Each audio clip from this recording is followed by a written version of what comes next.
Hey, everybody, welcome to the Jim Masters Show live entertainment lifestyle talk show series. How is everybody today?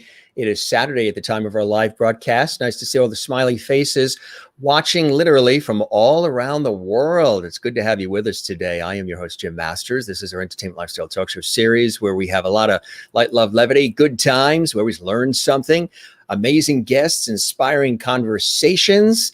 And we have guests literally that come from all around the world, from Broadway and Hollywood and television and film and music and culinary arts and sports and comedy and inspiration and so much more. We've done over 410 live daily episodes so far and going strong.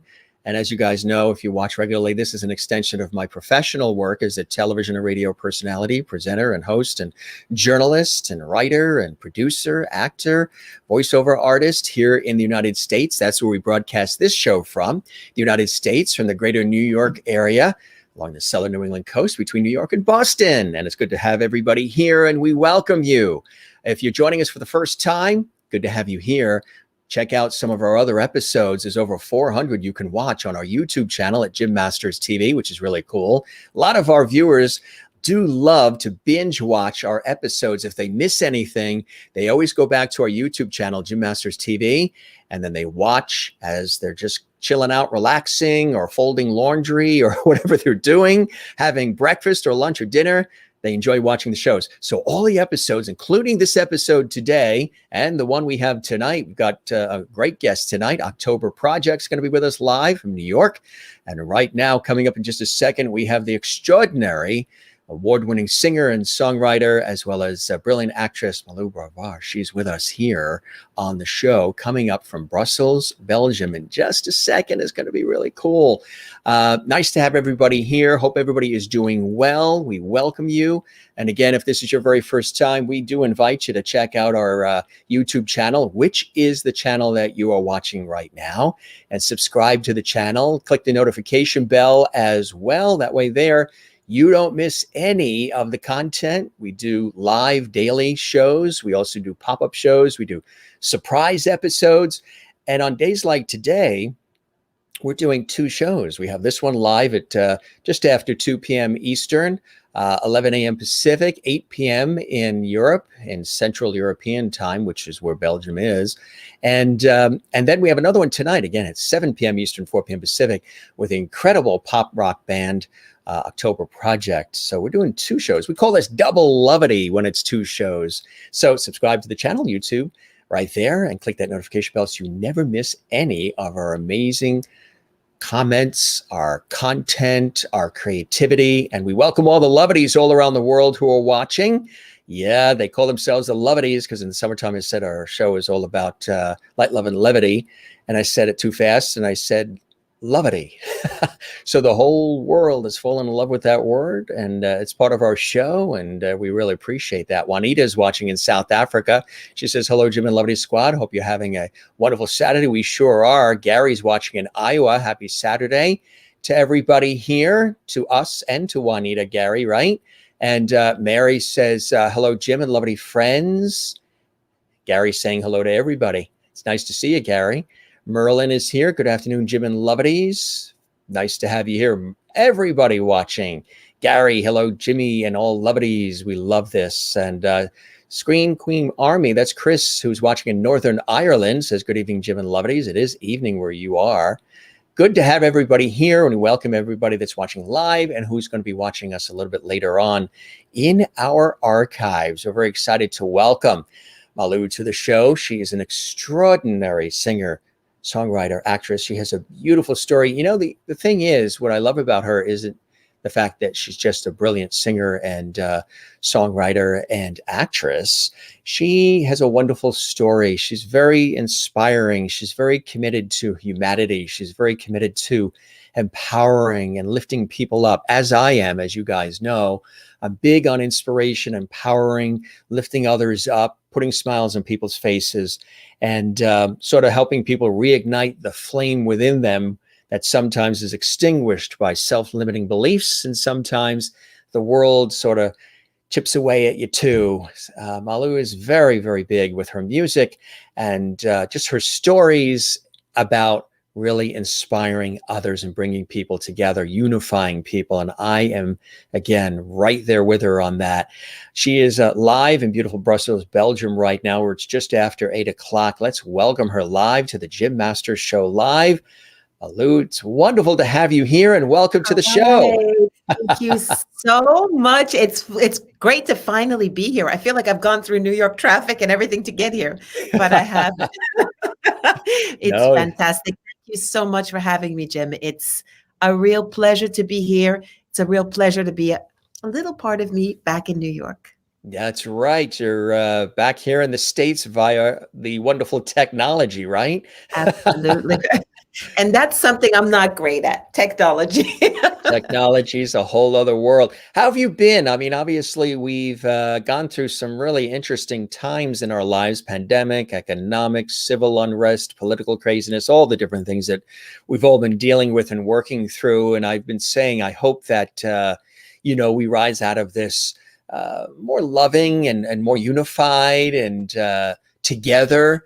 How have you been dealing with it? Obviously, as a performer, stages and concert halls and sets have been quiet, now starting to slowly trickle open. How have you been dealing with it all? And have you been staying creative, connected, and sane? And usually when I say the sane part, everybody goes, well, Jim, I'm still working on the sane part. Exactly. I was going to say, let's start with the sane part. I'm not sure yet 100% about the sane part. It's been hi, Juanita. Hi. Wow. Hi, Marilyn. These are our lovely viewers. Yeah. From all around the world. That's the first thing I should have said. Thank you to all the guests for taking the time out to watch and to meet, because it is kind of a meeting. I think that we're all in the same boat. I think we've all been pretty crazy and insane during this pandemic. I know that I'm a highly sensitive person. I'm also highly engaged, as Jim said. And so this has been a really busy year for me with the elections, with COVID. I was recording when it happened in New York. And I remember getting home from the studio, which was in Brooklyn, with Chico and Chef, and saying, this is so strange. I've never seen the streets so empty. And of course, I wasn't listening to radio or anything. I said, oh my God, the pandemic. And like a week before, we were at the Beacon Theater to see friends that were there. It was madness. But at the same time, this has been a year of such incredible growth. Internal growth. And I think that our viewers probably think the same. I took up the guitar. Anybody who tells you the guitar is easy is lying. Yeah. Lying through their teeth, because I played hours. I still don't play. But I did try, and I am trying. I took up the guitar. I did release 3 new singles. I traveled to Benin in Africa to film right before the pandemic for Voodoo. I did a lot. I rallied for the elections. I went to Florida to incite people to vote. I almost got killed. I don't doubt that. But it was fun. It's been an incredible year. I got closer to family, to friends. I lost people, and I realized the value of life and of time, and how precious every second that's given to us is. And that's about it. That's quite a bit. I mean, so it's almost like full circle. You've stayed connected, you've stayed creative, and, remembered some of those things in life that really matter most, right? Because in our busyness in our lives, sometimes people forget those simple pleasures, those teachable moments, the opportunities to inspire and to breathe and savor. I think a lot of people have had this pause to be able to stop and think and breathe a little bit and say, you know what? I've been running and I've been emailing and texting and jumping and responding and 24/7. And now in the last 13, 14 months, there's this opportunity in a way to reconnect, refresh, reboot, almost like I keep saying it was the divine planet Earth and Mother Nature that came together that said, stop, enough. You guys are tearing the planet apart. You're tearing each other apart. There's all this division. There's all this violence. There's all this craziness. So what we're going to do is we're going to give you guys a pandemic, that health, economic, your wallet, civil, that's society, political, that's crazy. And we're going to do it all at the same time and see how, as humans, as a society, you're going to hopefully rise from the ashes and perhaps maybe learn some things and come out of it more empathetic, more compassionate, more unified, because that's what the earth prefers when it's trying to spin on its axis, balance and unification and people being brought together. So I think the energies that are larger than us came together, Earth, Mother Nature, and the divine, and said, enough. We're going to stop it in 2020, and we're going to give you some heavy things to deal with and see if you can learn from them and come out of them and rise from the ashes better for it. I agree with you. I think that that's really well said, en plus, because I know that getting closer to an earth religion, to voodoo, was something that was that taught me a lot about that one energy. And as you say, I think that the earth, that the universe decided to teach us humility and to realize, to make us realize that amongst our madness, there is a balance. And if you knock that balance off, then something reacts. Yes. And has it big time. Can And you we, imagine all of the COVID in the world would hold in a one cup? yeah. Isn't that insane? And it brought us to our knees. And it brought us to our knees. It Exactly. did.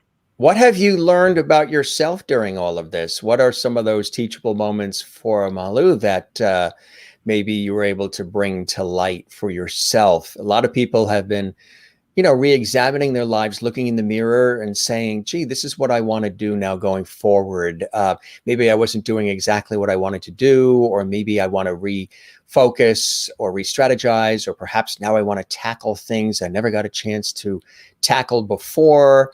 What are some things you've learned about yourself? Because there's been definitely lots of teachable moments over the past year or so. You're 100% right. I think that cycle of teaching started a bit late for me because I basically changed lives completely when I left the corporate world and went into music and acting, which was my dream. And there was never the opportunity. And I think that now, like several years ago, when that spiritual shift happened, I realized that you can do whatever you want. The sky is the limit. The only thing you have to do is decide it and then take it and then not listen to what anybody else says. Right. And walk. Exactly. And that's right. so that was confirmed. I mean, it's if you do it for the right reasons, if you do it because it means something to you, because it's deep within you and it's in your heart, it's in your soul, and it's in your destiny, it will work. It will work, maybe not according to other people's definition of success, but according to yours. And that's the highest level that I think that I want to achieve, because I'm damn demanding about myself. You're hard on yourself? Or you're a perfectionist? Yeah, I am a perfectionist in some instances, but I'm demanding, and I want to do things that mean something. I want to leave something behind. So I've done a lot of things that didn't mean anything. I think we In all a do life, from you time to do, time, right? Yeah. We think that but was the thing for us, so that's what we're supposed to do. And then you realize, no, I did that just because, that's what I was told you should do. But it doesn't speak to you and to your heart and soul. And then when you look back on that, you're like, why did I do that? Why did I waste my time doing that? And then when you do find the thing where you say, wow, this was really hell to do. But every time I think about it, I know that there's a message. It's something that went out that's going to touch even one person. It's enough. It's enough. So I think that pandemic, which is, as my friends told me, craziness of taking a plane non-vaccinated to go and record higher love because I wanted all Haitians to get out and vote. Yes, right, exactly, right. Yeah, So let's talk about that a little bit. How did you get inspired? What were some of the inspirations for you, Malu, to want to? You mentioned you had the corporate job and you were headed in that direction, but then music and performance and the arts were always tugging at your heart. When did you realize you wanted to make that transition? What were some of those inspirations? And were you nervous about jumping from one thing to the next, or were you confident that's what you wanted to do? I have now what has become an unshakable belief. I believe that if you close your eyes and if you listen, there's a sixth sense, which is as real as your other senses, that kicks in. The hard thing to do is to close your eyes, and harder again to listen. And I think that ever since a young age, I always had a sensitivity through dreams and would feel situations and would have premonitions and stuff like that. But I also had an extremely pragmatic, I must succeed side, really. And it led me well in the Now, was sense. that to serve you, or did you feel was it to was there any outside pressure? Was it pleasing the family, living up to expectations others set for you, or was it a combo of your expectations you set for yourself along with wanting to please and make proud others? Because sometimes we do that too. I think that I'm going to be very candid about this now because I was raised in a Haitian household. Haitians think that like kids are there to entertain, they're Yeah, there to be good at school, right. they're there to carry the weight of, do their chores and stuff like that. And that strict upbringing, I mean, any Haitian is um, will say that can be really rough because they don't take kindly, parents, to your having an opinion. You know what I mean? Yeah. Kids don't really have an opinion unless it's funny or in Seen a and Asian not heard. household. Seen and Voilà. not heard. Yeah. Seen and not heard. Seen, it's nice, it's adorable, and they love you to death. Yeah. They do love you to death, but that's just the education. So, yes, my parents emigrated from Haiti. They went to Paris first. My eldest brother was born in Paris. They went to Canada and then they came to Chicago and then to New York. My dad was an engineer. My mom was at the Stony Brook School of Medicine. That's why when you said Long Island, I Long was like, Island. Yeah. Stony Brook. Sure. and they were high achievers and they wanted that for us. So I mean, music was in the family all the time. Oh my God, later. I'm sorry. Remind me tomorrow. Voilà. I'm sorry. I downloaded my browser. So now my browser is speaking to So me. now He it's just telling told you me to he was try to going to close update and yeah. he was going to restart my computer in 57 seconds. Don't you love technology? It has a mind of its own. It does. I It could think it care less that hears you're talk. live on the air. It just doesn't. Doesn't care. He just said to himself, listen, she's been talking for a minute. I can restart now. Yeah. I wonder what it'd be like if we had an experiment where we went a whole year without it. What How we would be like. wonderful. It probably would be fantastic. It would be amazing. Yeah. Amazing. And I think the pandemic has prepared us for that and prepared us to shift our lifestyle. But when you asked if it was easy to make a shift, no, it wasn't. I was in a full high powered job. I was director of business development for an American computer company. I was based in Europe. I had Italy, Romania, North Africa, Hungary. I had done an MBA. I believed in the strength uh, of uh, uh, of logic. Yeah. So Right. when I was pursued by those spiritual demons that knocked on my door and said, "Wake up," I didn't believe it at first, Mm. and it took me a minute, but I will admit that I was guided, and I have never, ever, ever regretted it. Were you, I mean, as a kid, were you always dancing around the house, singing and entertaining? Was it something, a spark that was within you that eventually also rose to the surface? Actually, My brother was the one who was doing that all the time. He was like the complete extrovert. It's me, it's me, it's me, it's me, it's me. And I was hiding behind him. I was his little sister. I was, as soon as a flash went off, I would take off from the age of 3 to like 5. And the only one who could get me back in front of the camera was my brother Jean, who Mm, was sure. I mean, it was so crazy. I didn't have any confidence, but there was one thing that I really loved. I loved to study. I had very good grades. I loved to act. hmm. Yeah. From a very young age, I just loved it. And I remember, and if she's hearing us or if she ever sees this, she was a close friend of mine. She had the lead of the play and she got sick. So I had to take over. And I Mm, remember the play was a play called Sorry, Wrong Number. It was basically a monologue. I remember learning the lines. I remember doing this thing and saying, I love this. Then I moved to Paris. Well, first I went to LA, then I moved to Paris, and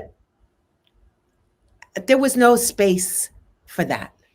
So I went into my other half, came back into singing, signed with Warner, did a girls band thing because I've always been a little bit of a clown. You know, I mean, a shy clown, but I love to change. I love crazy hair. I love drama. I love that's just who I am. how did you like that being in the girl group? Was that I loved fun? it. It Yeah. was fun. It was really fun because it was a whole different thing. And it's fun to be in a girls group because basically you sing and pose. Right. You don't do any work. I mean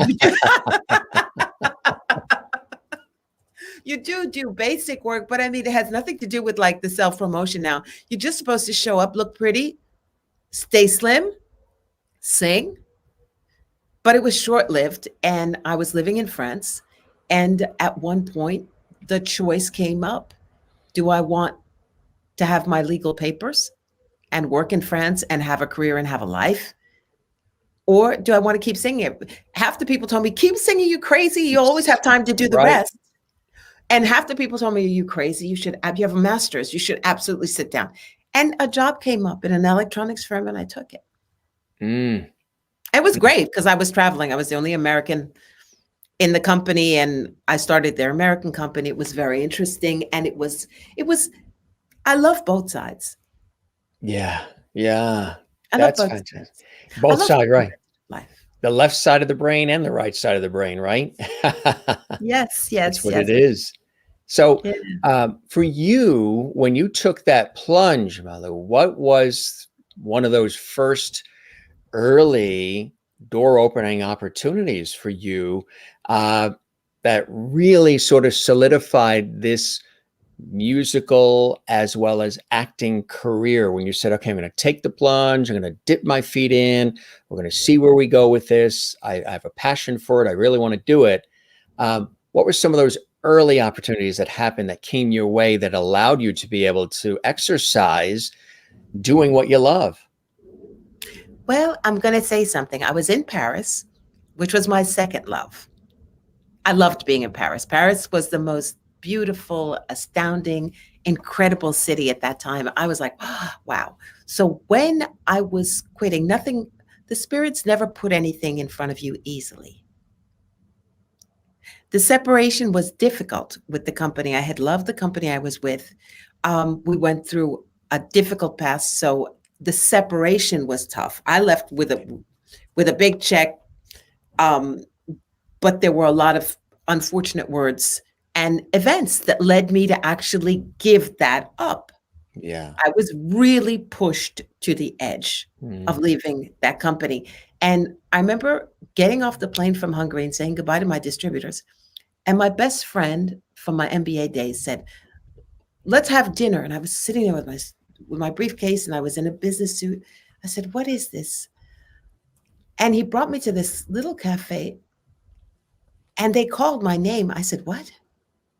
And he said, yeah, I signed you up for a karaoke contest. I said, are you out of your mind? I'm in the middle of a lawsuit. It's just like, How could you do this? He said, you were so much more fun when you were singing. And um, and I won. I won Wow. second place, and it was a contract with the East West. And it's just every time I said, this is completely ridiculous, something kept bringing me back. So I won a contract with a producer to sign on with East West Records for a single in France. And I said, this is crazy. And suddenly, it was like a whole load was lifting off my shoulders. Yeah. And I Yeah. said, I'm going to follow this and see. So I changed life drastically Yeah. from, you know, the business suit and everything to my baggy pants and exercising and craziness. And I just decided to enjoy life and to follow that path. And it kept leading me. It led me to a pianist who helped me put together a repertoire once that record had come out and had not worked. We took off, we went to Brazil. From Brazil, somebody telephoned us and we did piano bar in Dubai and then in Switzerland, and it kept opening doors. So voila. Did I That's lose you? amazing. That is amazing. That's a cool transition of events, huh? Yeah, it was. It really was. Wow. I mean, it's definitely abridged. Anybody who's in something like that now, um, there's always a light at the end of the tunnel. You may not see it when it starts or when it's there, but there is always. And you kind of follow it and you feel yourself morph and change. And the acting, there were no acting roles for Black women, Black American women, especially in Paris at that time, who hadn't gone through the conservatory, who hadn't formally trained, etc. I had gotten a role in LA, but it wasn't the same thing. So I pursued the music, which led me to be to different worlds, the lead of a cabaret show for 2 years. And I stopped working because I was working 24/7 in my other job and I got married. And it opened up an entirely new world for me. So, and I did my spiritual awakening and I went to Haiti. And as I say, I've never looked back and I've learned to trust. Yeah. I learned, That's key. When you say you've learned to trust, is it learning to trust others, oh, learning to trust yourself, or all of the above? I've learned to trust life. And put faith in it and Yes. let it roll. Yes. Life serves you what you need to be served. Sometimes it's difficult to digest at the time when it's served to you, Yeah. but only with hindsight do you realize, ah, I needed to learn how to solve that problem. I needed to gain confidence. I needed to become stronger. I Right. needed to learn how to fall. Right. And I think that that's what that whole period did because that's when I started singing seriously and I wasn't good at it. So really, I mean, people talk about natural voice. It's like the guitar when we started. Yeah. It takes work. Bang, bang, bang, or like the violin. I did both of those. It's terrible. It takes work. It takes Yeah. dedication, takes follow through. It's like what you do. Yeah. It takes, It yeah, takes tenacity, it takes tenacity to learn your craft, resilience. resilience, to like it, to believe in it, to accept to fail. Hi, Jane. She's watching live from Sweden, one of our viewers. Hi. Yeah. Oh my Yeah. gosh. And Elena's watching from Italy. Yeah. All around the world. How Everybody's saying hello. wonderful. Well, I'm Yeah. so happy. All the lovities. All the lovelies and all the love we have here. It's excellent. I was going to say that for you, what tugged more at your heart, the singing or the acting? Would you say you're a singer who acts or an actress who sings, or is it equal for you, Malu?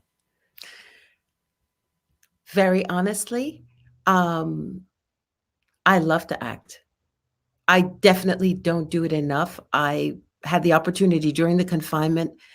Somebody I'd worked with years ago called me and said, in New York, I really want you to come on board with this project. Hi. And I enjoyed it so much. You just go to another place. And I think that in my singing, in my performances, in my videos, there's always that element of acting, of telling a story, of going beyond myself because it's not about me. It's about the message that I want to bring. And it's so much more eloquent or effective to take on different roles. And people say, you're like a chameleon. I say, yeah, I am, because I'm an entertainer. That's what I do. Malou is somebody else. But that gift is to put across a message maybe I conceived, maybe I produced, but now I need to act it and give it. So I'm hands-on that. And I love it. Fact of the matter is, I've done more singing than acting. I mean, I've accomplished more in singing. It's my actually sixth album. I've done jazz albums, which, I'm not great at promoting myself, but I've done more singing than acting. But I love acting. I'd love to do more in the future, and especially funny character roles and villains and craziness. Shock value, the side of Malou that people don't normally get a chance to see, right? That you can tap into. Completely, because it's that's my haven. That Right. and channeling spirits and stuff like that. Yeah. That's my spot. The singing is also extremely important to me, but my singing, it's not about the voice. Right. It's about what I have to say. What So you have to sometimes the say. voice is nice and sometimes it isn't. Right. Well, I know in doing a little research that you do have some really great acting chops.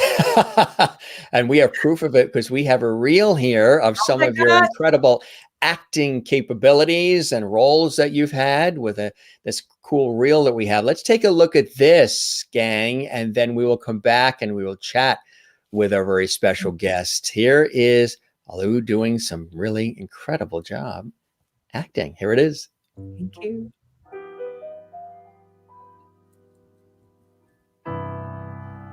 I'm gonna love you like nobody's loved you. Come rain or come shine. Dr. Pierce, I understand you need to speak with me. I'm looking for a man, Agent Drexler. I'm Agent Drexler. Impersonating an FBI agent is a federal crime. It's much bigger than that. He asked me to act as a courier to deliver contraband to him. What sort of contraband? A smart pill. Miss Stiles, I'd like you to accompany one of my agents back to your apartment, make an account of the damage while Dr. Pierce and I retrace his steps, see if we can find this man. This was it, I swear. Are you sure? Yes, it's gotta be one of these. Maybe it was someplace else. No, 20 steps, this is it. You! Hey, ce que vous avez-vous? Dr. Pierce, who are you talking to? The Chinese are covering their tracks somehow. Drexler? It's Collins. This guy's either a liar or he's got one hell of an imagination. I understand you did some very important work at the Chicago field office. That's why I took your allegations seriously. There are some very good English-speaking doctors here. Maybe it will help. I don't need a doctor. I'm not imagining There's this. nothing more I can do. I'm sorry.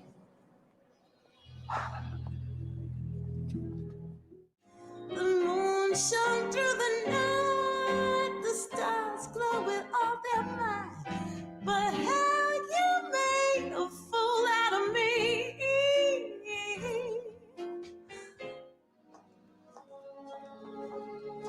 Je te voyais de temps en temps dans des magazines. Grâce à ces lunettes, je t'ai jamais perdu de vue. J'habite là-bas un peu plus loin. Je te propose pas de monter, mon fils dort.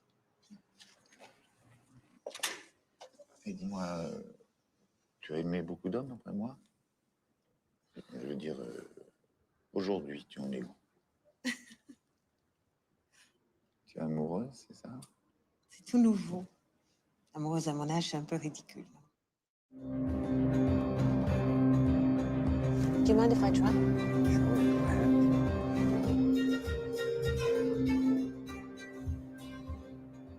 Excellence in execution. That's what it means.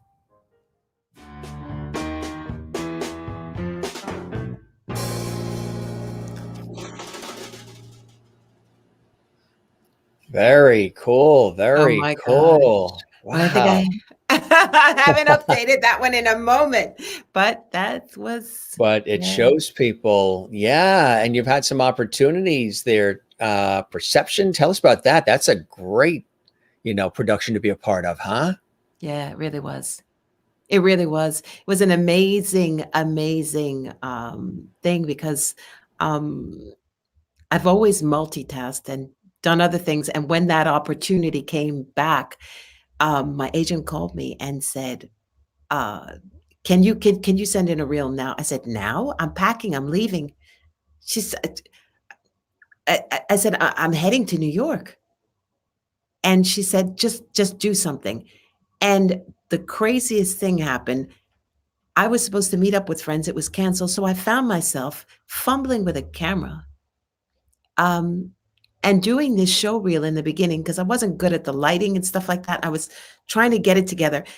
And I said, oh, damn, I did it. And I really had fun doing it, actually, because I liked, as I tell you, I like to act. And I sent in the video things once I could get them compressed, etc. And I sent them in. And I fell asleep saying, well, who knows what's going to happen? And I was at the airport getting on board the flight. The phone rang. Says, the director loved you. Can you send something else? I said, no, I'm in the plane. It's kind of hard to I said, the only thing I have is the ones that I took actually on the computer. If I can compress them and get them to you. And I had the role by the time I was in New York. It's always been like that. And with the Elizabeth Rapneau, we were doing a gig in a club. It was too loud. It was terrible. I had to cure too many. And I told everybody, come closer, come closer. Yeah. And she walked in. Of all the places you invite people, big clubs, stadiums, the smallest little club is where they come because it's close to their house. Yeah. And I didn't even believe it. And then we didn't get the rights for a song. So I wrote You Made a Fool Out of Me. And it got into the movie. That song. So, I mean, I've been lucky with things like that. I've never had really the time to pursue it because I do other things. I like to remain independent. Right, exactly. Right. And that's a good way to be, right? Independent, so you can dip your feet into other areas. Yes. Yeah, I've always believed in that. I did the thing where you actually have to take whatever you can just to work in music. And yeah, I didn't want to do that anymore. I wanted to be in a situation where I could kind of move forward as I saw fit. So I was lucky with the acting thing. I hope more will come. Who knows? Do you have irons in the pan? Are there things brewing upcoming? Yes, I have 2 irons in the pan that have been delayed by COVID. Yeah. If you guys are watching, give me a date. A call out to the producers. Yes. Yeah. We shot the pilot in November. It's a really amazing concept. The actor is excellent. The director, I'm not going to say about the actor or the name of the project because we're under non-disclosure. Right. It's still happening, right? It's still happening. The director, Till, has a vision. He's just, I really enjoy working with him. And I really hope it's going to happen. But I also know how life happens. And, that's what it is. But As we've learned, yeah. Yeah, we're supposed to be reshooting in July, and it's been pushed off. The actor got a role in another series in the meantime, and of course, jumped on it. So we're going to, we'll see. And there's a second project, which I'm waiting to hear back, which is more of a Mad Max type of thing. Cool. Very, very cool. Yeah. Yeah. We've got another clip here that we want to show, and let's surprise you. We'll show it, and then we'll come back and we'll chat about it. It's more of you doing your thing. It's a cool one. Uh-oh. Here we go. Hang on, everybody. Jim now. I got you, kid. Now, come on. I want you to meet the rest of the family. Come on. It's gonna be all right. You hear me?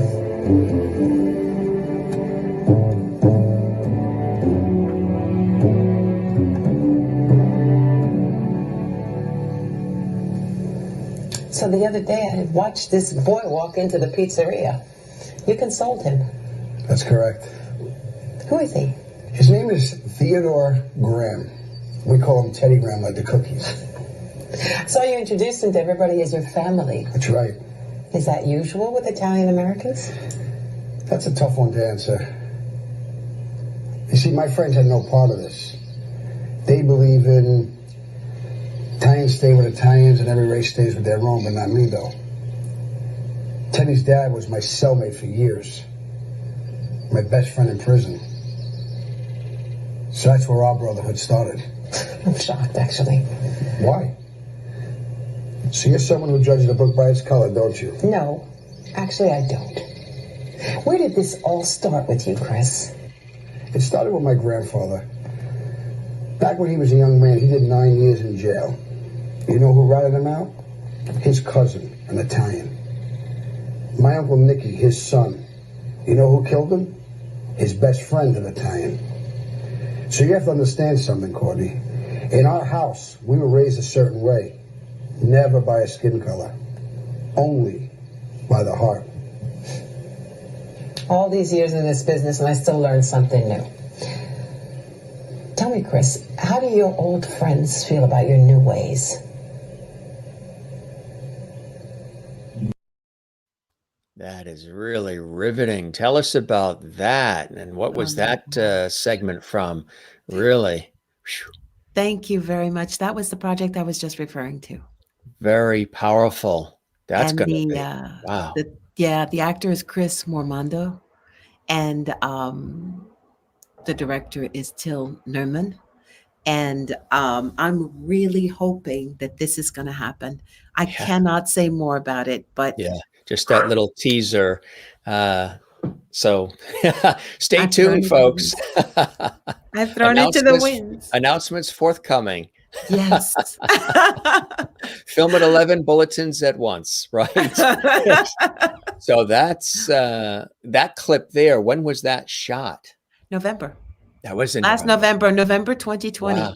Wow. Which is crazy because everybody was saying, you know, oh, we're sitting here during the pandemic and bored, and I wasn't at all, because all of these things came up and there were COVID alerts and we had to be careful and we had to push things off, and we got it through. But it was so much people who believed in a dream. He wrote that, the main actor, with his wife. And the script was just amazing. Amazing. I read it. I was like, oh my God, I love this. Yeah. And it's so important. It's important. It has a message, right? It does. You know, that's really does. I was saying that in the introduction, that whether it's your music, your acting, or whatever you do in life, you really want, like I do too, to impact and lift up and inspire and unify and get us to stop and think about our lives and think about the important things that matter and all these wonderful gifts and blessings that we have already around us that sometimes we don't think are enough.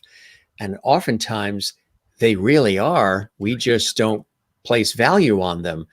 And that's very important to you, right? In the projects that you choose, in the songs that you sing, the productions you're involved in, the music you write. It isn't just filler and it isn't just stuff that's one hit wonder. You want stuff that really makes people stop, think, feel, right? Yes. Yes. That's what I think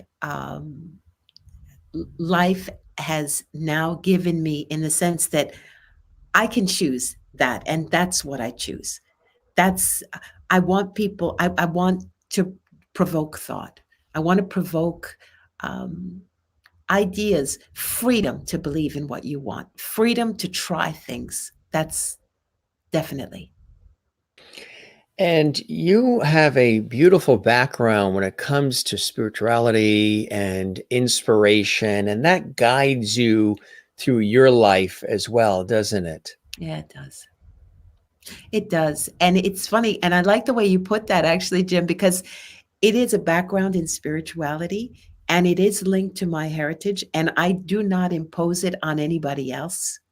And I chose in the album Spirit Walker to speak to the spirits and to speak to my Haitian culture, because I had just lost my aunt, my uncle, my two cousins, who were beacons and who dedicated their life to making that, to bringing voodoo out of the darkness that it was in. It was often misunderstood because people really wanted to make it into black magic or whatever.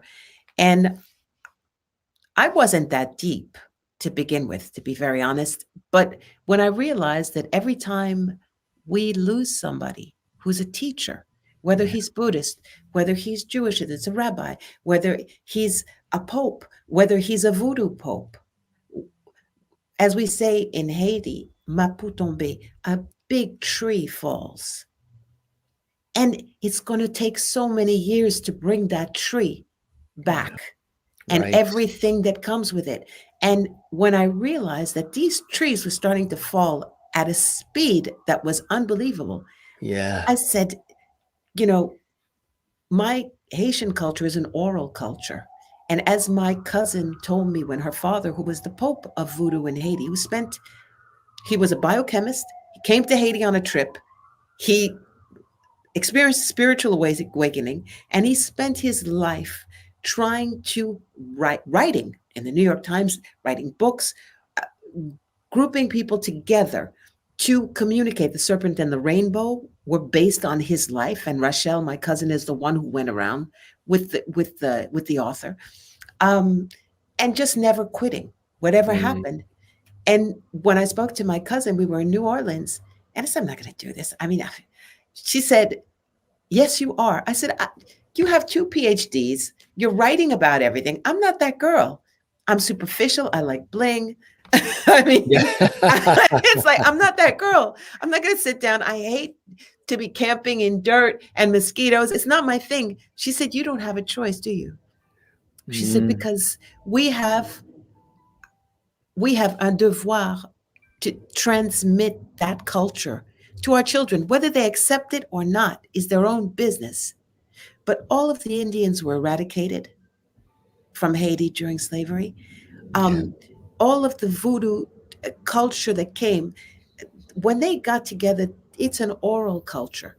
They passed it on to the next one so that they would pass it on. Even if they didn't know what to do with it, they would just pass it on. And although a lot of things I don't believe in, I don't believe in animal sacrifice. There are a lot of things, but I know the strength of those spirits that speak through my dreams, that speak to my heart. And I am obligated to give anyone, and it's not just Haitians. I was just with a Russian priestess and a French priestess. Anyone who is touched by that needs to be able to find that information. So I made that my mission recently. I got impassioned about it. That's beautiful. And that leads to all the wonderful things that you're doing now and doing today, right? It's all for a Yeah. purpose, it's all for a reason, and it's all quite impactful and beautiful. I have a clip here. This is a cool one. I think you were on location actually filming. It's very windy and you're holding the phone and you're doing all you can not to be blown away into the desert. Tell us about that one. That was a crazy moment. We were with Hugues Robert Marsan, who is the director of that clip and of Rassemblement. And I said, this song, Noyer, is based on an old folk song, but I co-wrote it with someone named Paul Beaubrun. He was playing Noyer na pe Noyer. And then suddenly I had heard about the gay community in Haiti being impacted by a new measure, saying that you're not allowed to be gay. I said, that's absurd. My grandmother would be shocked by that. I mean, that is the most ridiculous thing I've ever heard. I said, and who can tell you who to love? Who can tell you who to be? And then the words just flowed from there. And then I realized it was deeper than that. Yeah. It spoke to what we're doing to the earth. It spoke to what we're doing to ourselves. And so he did the clip. He did a very nice clip. And then I said, you know what? It's really a beautiful clip, but no, it's not what I want to say. So I went back and re-edited it. And we were shooting in this place, and there were kidnappings going on, and Yeah. it was a crazy time in Haiti. But such a beautiful experience and a beautiful shoot. Let's take a look at that. All wind blown and more, but still, she With a is caftan that I designed. yeah, she is a Doing my trooper. publicity. She is a trooper. She gets am it done. Here's that clip, gang. Hey, we're in the middle of a sandstorm in Haiti. Filming the video for Noyer. I want you to meet all the guys that are with us. Having a great time in this desert area. Here we are. Here are the whole crew. Stay tuned for Noyer. That was the whole crew, as you said, makeup in the back of the pickup truck under the rain. The You are lucky dancer. that the dress didn't lift you up like a kite and just take you away. It's insane, but That wind. that Yeah. wind was really, really tough. But it's a beautiful clip. If But it's anybody has the opportunity to see it, please do. It's called Noyer. if anybody doesn't realize what we all go through to make things happen, to make it all look so smooth and easy, when they see it, whatever it is, music or television or film or stage work, there's so much work that goes into everything, wouldn't you say? Oh, yes. That one was a trip because there were two locations, and the other one was a cave, but we actually had to walk through the river to get to the cave. So Did you I was really? like, oh, yeah. Was the Haiti. river deep? No, it wasn't deep, but it was slippery. Mm-hmm. It was one of the most beautiful areas, but I wanted to show Haiti. Yeah. I wanted to show Haiti, a different Haiti, not the Haiti that we always see. I wanted to show different facets, and I'll continue. And they've been through so much too with the natural disasters and everything. I mean, it's just like Puerto Rico as well with the, Yes. and sometimes these places are often forgot about, but there's Yes. people living there and their lives are there and they add wonderful things to the world at large. And sometimes we forget, and we should never forget, right? We should never, ever forget. That is one of the mottos of voodoo. Never forget. To be forgotten is to disappear. To forget something, you can't. You can't. It has to be transmitted. We have to be more open to what's going on in the world at large. And I was hoping that the pandemic would bring that, and I still do. You're like me, yes, hoping, and some of it probably has, but we could ramp it up a little bit more. Yeah. We'll Yeah. push. Very funny. We have a clip here. This is it, Papa Dambala? Yes. Dambala? Is that how you Yes, say it? Papa Dambala. Tell us about this one. We can show this clip. This is a beautiful one as well. Everything you do is terrific. Okay. Papa Dambala. I don't know which one it is you have on Papa Dambala. Is it the live singing one, or is it the actual video? This is the one official that I think we got this morning. So I think it's the live video one. Okay. Well, Yeah. Papa Dambala is the spirit of wisdom and the creator. And for us, he's represented by a giant white snake. And we say that when he created the world, there was a mist that came up, and he saw a rainbow and he fell in love with it. And that rainbow turned into a snake called Aida Wedu, who became his consort. And together, they're the complements. And in my life, I've had spirits watching me from the time that I was 11. And one of the very first ones I met, telling me to temper my reactions, telling me to take time, telling me, wait, is Papa Dambala. So I always sing to him. He's close to my heart. He is a Rada spirit. So they say that these spirits work a little bit slower, but boy, are they powerful. Because I remember this song I recorded it for my Is This Love jazz album. And I couldn't promote it like the other ones because it wasn't a new song. And I remember lighting my candle and speaking to him. I said, I can't. He said, don't worry about me. I'll catch up. And his clip went up to 500,000 views in no time. And he got himself on a movie, and I know it's him who did it. Wow. Wasn't me. Yeah. That's incredible, huh? It's incredible. He's the giant snake. And for the video clip, we actually had found a beautiful location, and I had a great stylist named Lanier Long, who loves it when it's beautiful. I was like, no, this is deep. Nobody's got to be beautiful, but deep.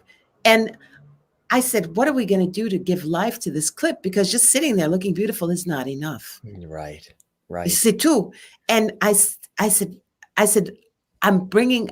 contacted someone with a beautiful snake. The snake is called Tinkerbell, and he's going to bring the snake onto the shoot, and we can film him, and we'll focus the video on the snake rather than on me, because there's nobody else in this clip.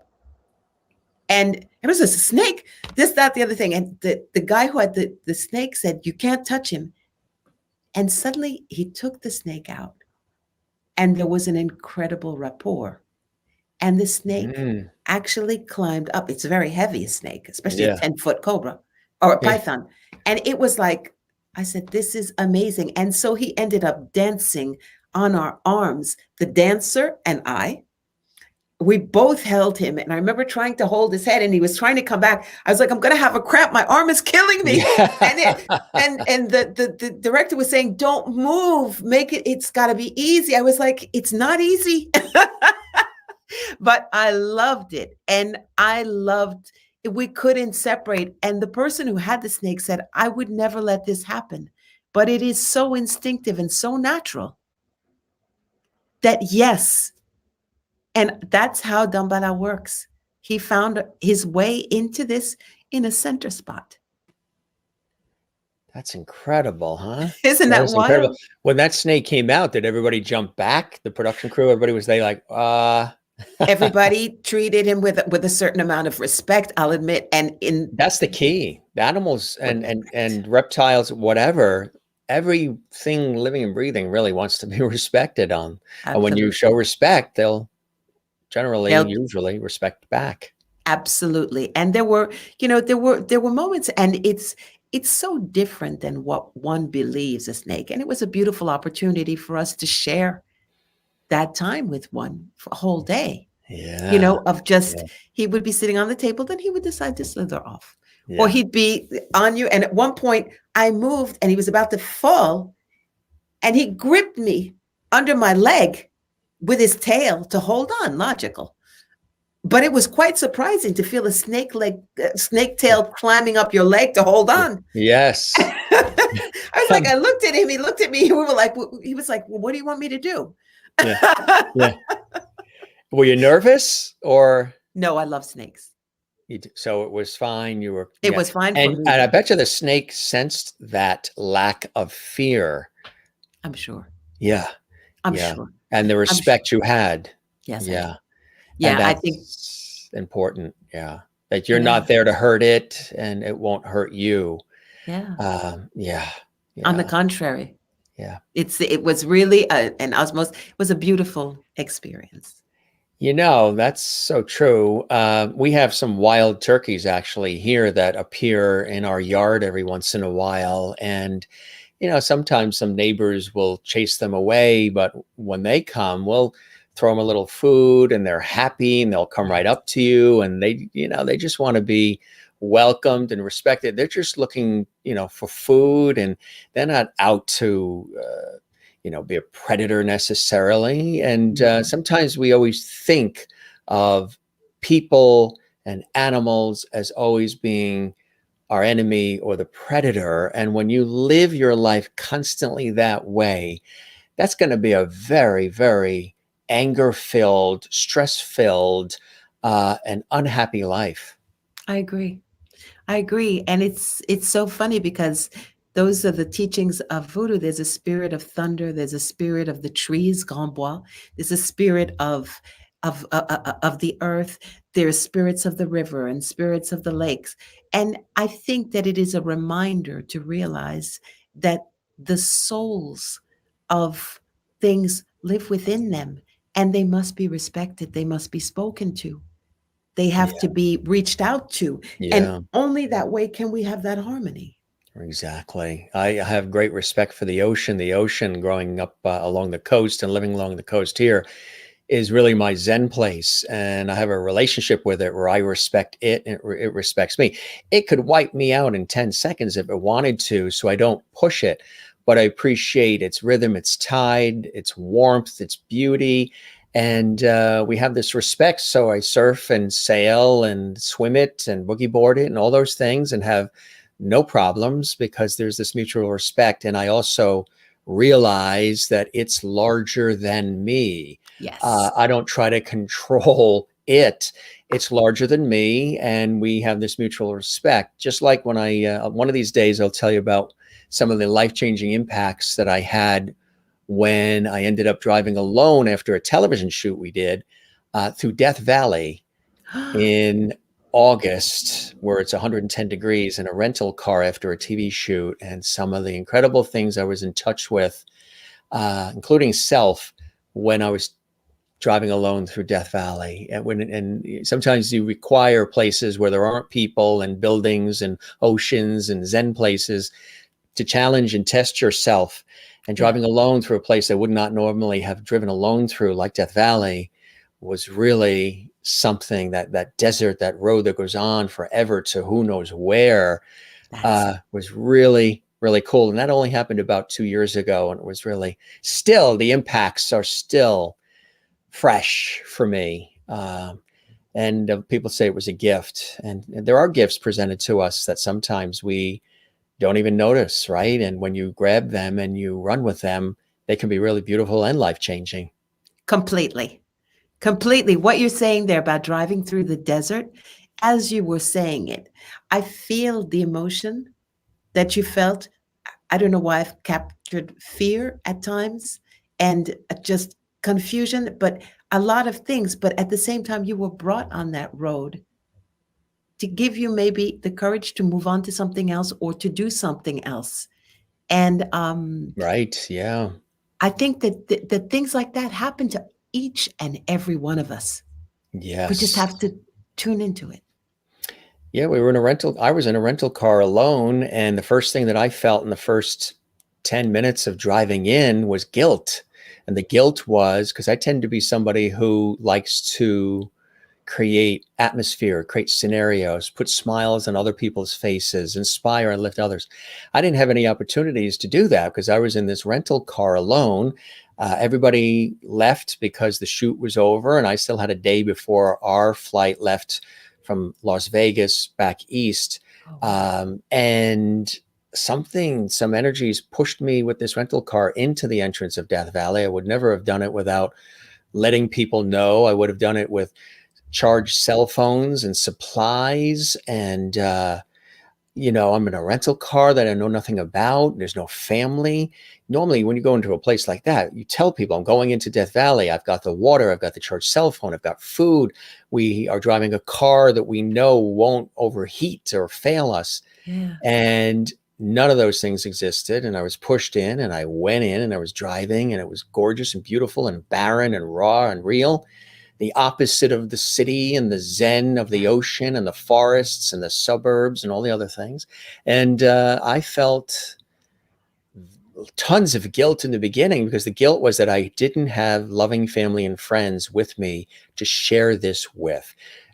Hearing their oohs and their ahs, seeing their joy in their faces that I'm delivering to them by taking them into this, what I'm making is a monumental experience, Death Valley. You always see it in movies, you see it on TV, you hear so much about it. And now I'm going in it, and I'm going in alone in a rental car. And I didn't have other people to have the same joy I was having and visualize what I was visualizing at the same time. So it became very guilt-ridden in the beginning, to where I said, maybe I should just turn this car back, and I will come back one day with family and friends, and we'll experience this together. And we'll all bounce off each other's energy because I'm very communal. I like to be in a movie theater and we're all watching the same movie, and we're seeing the Titanic sink, and we all feel the same emotion at the same time, like creating that and delivering that for other people. But this didn't exist. And this was something where it was just me. And I felt those three energies I talked about earlier about the pandemic. I felt again the energy of the earth, Mother Nature, and the divine offering me this rare opportunity to either turn back and go back to the hotel, because the town we were in was Pahrump, Nevada, an hour west of Las Vegas, or keep going with that car and see what happens. Trust us, trust yourself, and go and see what happens. So I felt that there was this unannounced guiding, these three energies that were there saying, we could wipe you out in a split second if we wanted to, like the ocean, but trust in us and see what happens. And I did. I didn't turn the car back. I kept going. And as I drove, it was incredible. And it was, you're the only one in the car. And I drove all the way through Death Valley, all the way back.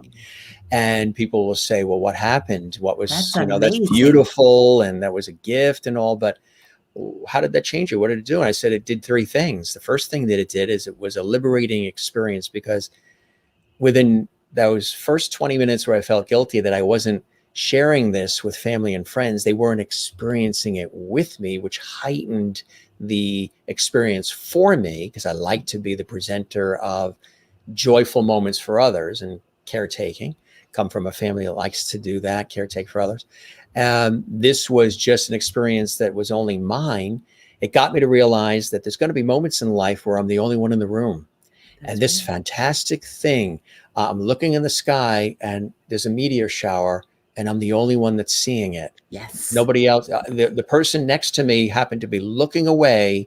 I saw it. They didn't. So that doesn't mean that it's not, as valuable, less valuable, because we didn't see it together. It was a gift for me. So there's going to be gifts that are going to be presented that are just for me.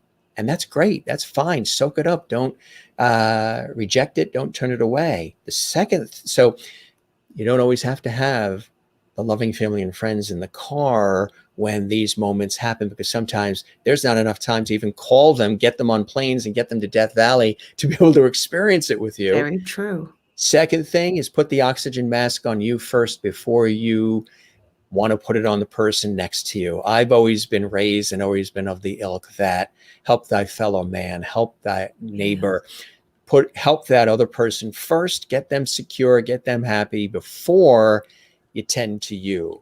Now I've heard from everybody, and I've learned that, and I use that as an analogy of life, the oxygen mask, but you really have to put it on you first. They have to put theirs on themselves.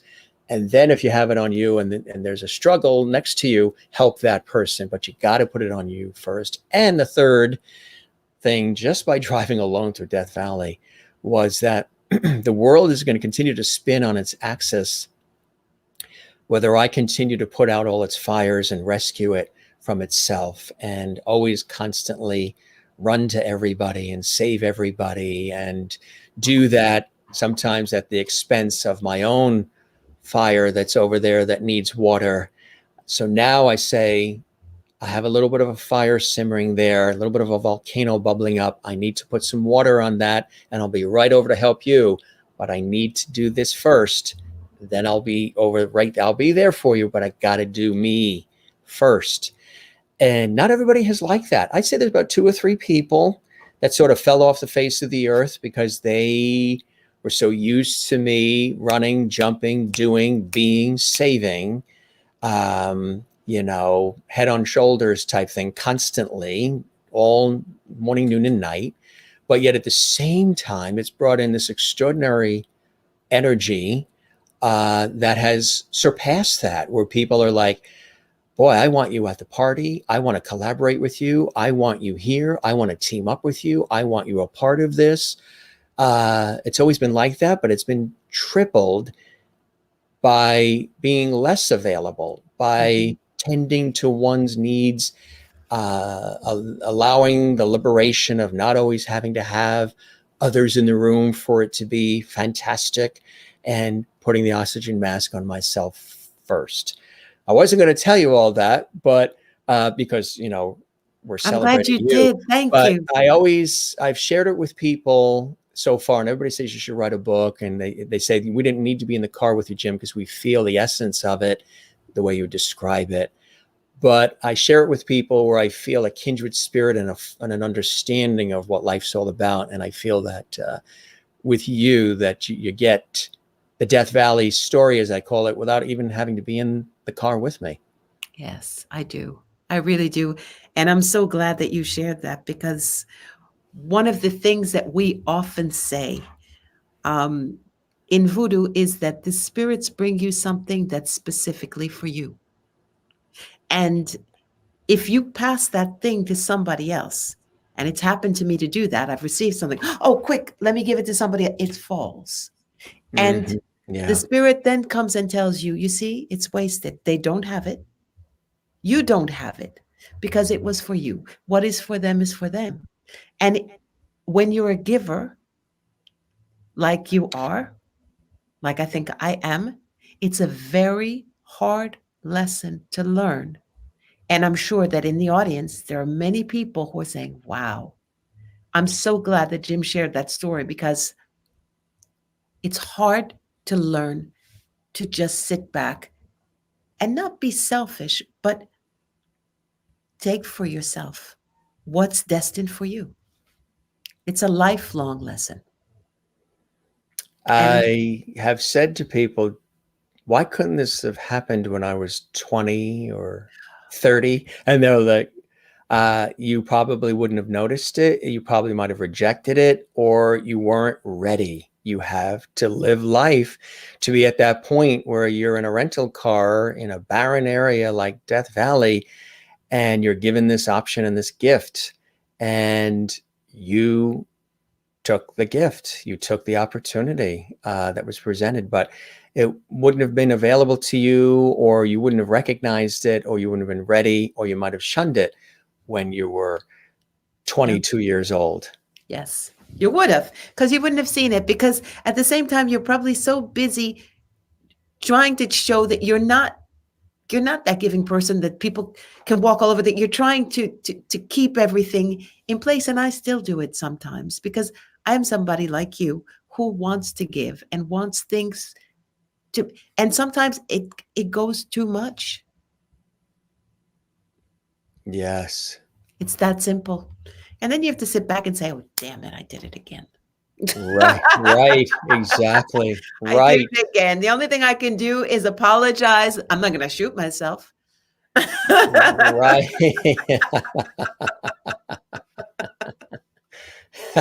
Anita's like, let's hear some music. I guess Anita never drove alone through Death Valley, has she? I'm sure she's done some craziness and woken up to some beautiful things. I like my guests, the audience, to really know who my guests are and to learn about them. And I do that in my professional work too. I think, when a guest is humanized and when an audience relates to the guests, they're hearing certain things that you're sharing about yourself, hearing certain things about your love of life and your passions and enthusiasms, the enthusiasm you have for various things in life. It only enhances and enriches not only the conversation we have, but also their interest in and understanding of who you are and what makes you tick. So when they hear the music, which we're going to share, when they see you on stage, when they see you on television or in film, they have a deeper appreciation, understanding for who you are, not just as the vocalist who has music out, not just somebody who's acting in a new play, but who you are and the essence of who you are through these conversations. And that's something that's very important to me. And that's sometimes when we do these interviews, or I don't even call them interviews, I call these conversations. People will say, do I have to send questions first? What are we going to talk about? I say it's conversational, it's freestyle. Let's let it ride. And I think you'll thoroughly enjoy the results of it, because it's so free and authentic and connecting. And I think when we have conversations like this, people, our audience, whether they're watching live or later on in the archives, will have this deeper appreciation of your message and who you are, who I am, my message through this series. And there's nothing better than that, right? I agree so much, Jim. I think that right now people don't take the time to converse. And it's true that I'm somebody who loves to see things within a structure, etc. And it probably comes down to a shyness that I have of opening up um, about myself, about different things. But I think it is important. And before the pandemic, when I was doing shows, I always loved to have that intimacy, and I think that that's really wonderful that you share about yourself, and and you get that from the people you invite. Exactly right. Yeah. Yeah. It's a full circle. We're all constantly learning, aren't we? There's so many teachable moments and there's so many opportunities to learn about ourselves and one another. Uh, I think it's incredible. Every time you meet somebody, whether it's in the supermarket or anywhere, we all have something to give. We all have something to learn, right? Absolutely. And it is such a relief when you see that oftentimes you do have interviews and there is the time factor because you're on the air, because you're this, Yeah. because you're that. And they always say, leave people wanting more. But Yeah. sorry, now you guys are going to have it. Get it. You can always zap fast forward or whatever. Oh, this crowd, they never do. They binge, they watch, they enjoy. Yeah, they because the conversations are warm and free flowing, like we say. So, Papa Dambala, let's show that because that you were prefacing that, and that led to some of that Death Valley and everything else we talked about, which I think was terrific. It's really makes it all relatable, Absolutely. And I think that. Oh, sorry. No, go ahead. Yeah. I was going to say, I think that in the audience, there are many people who are going to completely relate to what you said and what you experienced. And me too. Exactly. Right. Exactly. Amy says, thank you for sharing your heart. Thank Jane you. in Sweden says, true said, MALOU, Jim is doing right to tell us of the story worth thinking of. Thank you, Jane. Merlin in Canada, Jim is a way of getting guests to open up about themselves, lets us ask questions as well. Juanita in South Africa, definitely, Jim, love this conversation. So many truths and food for thought. Amy says, you're a beautiful soul. Wonderful comments coming in from our lovely viewers around the world. Amy says, wonderful conversation. Anne in Jacksonville, Florida. You have to take care of yourself first before you're able to take care of others. Here is Papa Dambala, folks. You're going to love this, and then we'll be back with more. We've got more music and more wonderful conversation.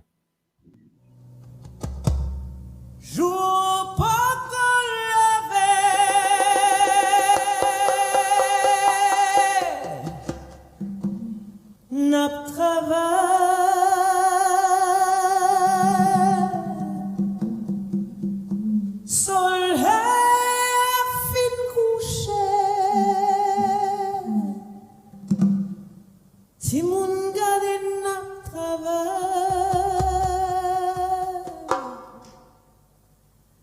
et tout moun se moun mais comme qui crée nous pour qui ça pas de cabon nous liberté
c'était les pensées des esclaves venus d'Afrique en Haïti et dans d'autres pays.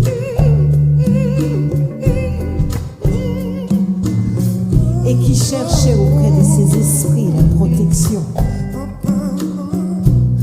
l'espoir d'être guidés dans leurs pas et de savoir qu'un jour ils reverraient leur terre, leur pays. Eh bien aujourd'hui on n'est pas là, mais on est dans une époque de guerre, de haine. Et nous, ce qu'on veut, c'est que tout le monde se tienne la main et qu'on partage l'amour, cette énergie spirituelle qui nous anime et qui est là pour nous tous. Que vous soyez d'Haïti, que vous soyez de Russie, que vous soyez d'Allemagne, que vous soyez du Brésil, de Cuba, les esprits sont là pour nous tous et ils nous choisissent dans tous ces pays-là.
That is really, really cool. And some of the comments too that are coming in. Thank you. Oh, Yeah, Jane in Sweden says, love it.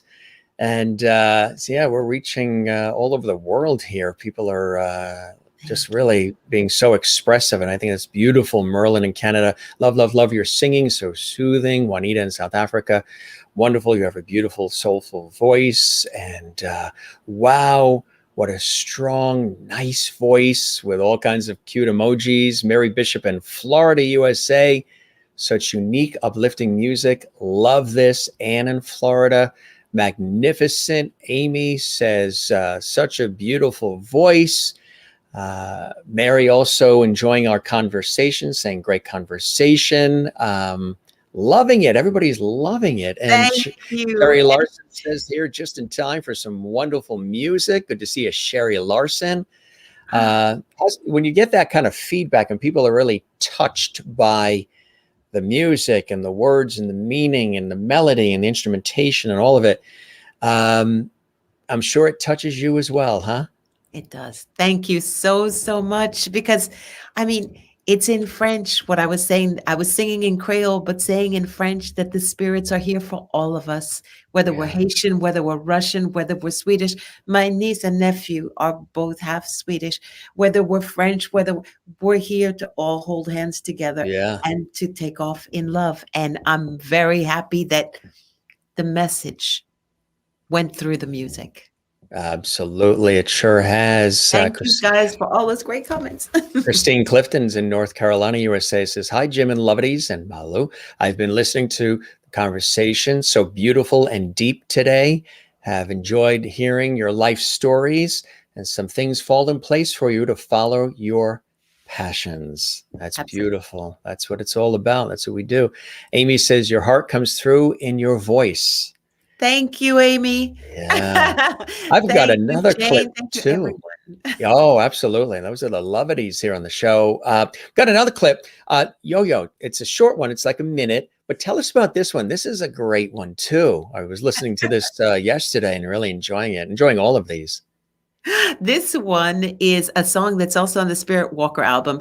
I translated it into English. Here I'm going to sing it. I think I sing it in Creole and in English, but it's a song that I love. It's a Haitian folk song, which I've done as a jazz musician several times, and I just wanted to include it. And I love, it talks about Yo-Yo, this lovely boy who's at the marketplace. He's selling goods on the corner of the street. And if you ask for 5, he'll give you 10. He has a big heart. He's a giver. If you ask for 10, he'll give 15. But Yo-Yo, such a lovely boy, but you have to get to know what Yo-Yo, who Yo-Yo really is. So it's always a double entendre in Haiti. There's always a joke behind something. The goods that he's selling are maybe not the goods that we think. Sometimes that happens in life too, and politics and everything else, as we all learned. Absolutely. Sometimes what's on the plate is not really what's under that shell. It's a shell game. Oh, I'm glad the shell's back. Yes. The shell has come back. Absolutely. So here is Yo-Yo. It's a quickie. It's about a minute, folks, but you'll enjoy. Here it is.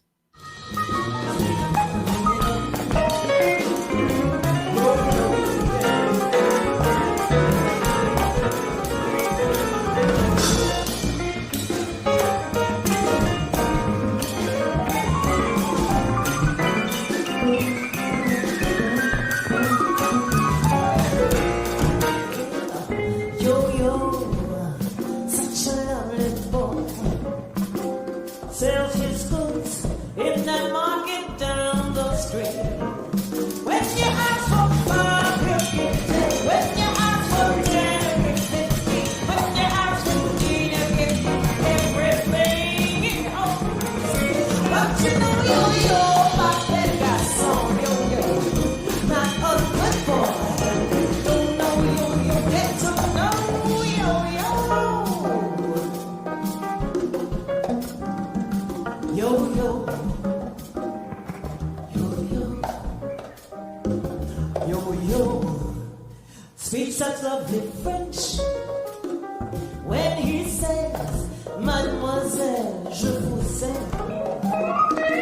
Yo-Yo really touched my heart when he says, my darling, I love you. Le monde pour tous la fight for them. Le monde pour la fight for them. Le monde pour la fight for them. Really nice. I have to say one thing to the fellow musicians who were on that stage. The person who was to my left with the little hat is a very big Haitian folkloric singer named James Germain. Yeah. He is also like a spiritual brother to me. We've run all over the country, camped out, been mosquito bitten, all kinds of stuff together. Paul Beaubrun on the other side with the long dreadlocks co-wrote Noyer We co-wrote Noyer together, and he was featured on Rassemblement. These were very good friends. Life threw us together. I was doing a benefit, and I found out Paul was doing the same benefit in LA, and we ended up doing it together. Him with his guitar, and me basically a cappella. And then 2 months later, I was doing this jazz festival with Cécile McLaurin Salvant. Oh boy. Yeah, in Paris at the Trianon. And I said, guys, I want to invite you both. The pianist Camelia Ben Nasser is amazing. She's wonderful. She's just unbelievable. The bassist was somebody who I absolutely adore, Karel Cléril, and Pierre-Auguste Bonnat, the drummer, joined us at the last minute because those things happen. I had a drummer who believed that it was his show, and it didn't work out. And the percussionist, Bago Baltazar, was fun. It was a joyful event. It was a great second half of a jazz thing where I was introducing this concept of the Haitian record. So I wanted to shout out to those guys. That's incredible. That's very cool because it takes a village, right? It takes a village to have people surrounding you who really truly believe in your passion and your mission and what it is you want to do and what you want to convey, right? Yeah, and who share it. And it happened at that point. We all shared the same thing. We wanted to do this. We were like, wow, this is cool. Yeah. We want to take it out of the jazz thing and introduce this concept. And it was a lot of fun. Very cool. You can see that. That's cool. We have another one too. I think this is it Divino or yes. Divino segments. Tell us about that. Oh, Divino is one of James Germain's songs. It's an old folk song, but which he interpreted and I fell in love with. And it was really important for me to sing that. It says that Divino is an old voodoo priest. And he says, Mprale, I'm just passing through. I've given all that I can give to you. I've transmitted everything that I can. Right. But Divino is not a god. He's just a man. And it's time for me to go. And that's that song. So we're singing it. He's saying goodbye, but carry on without. All right. Get ready, folks. Here's some more lusciousness coming your way by way of the Jim Masters Show Live and MALOU. Here we go.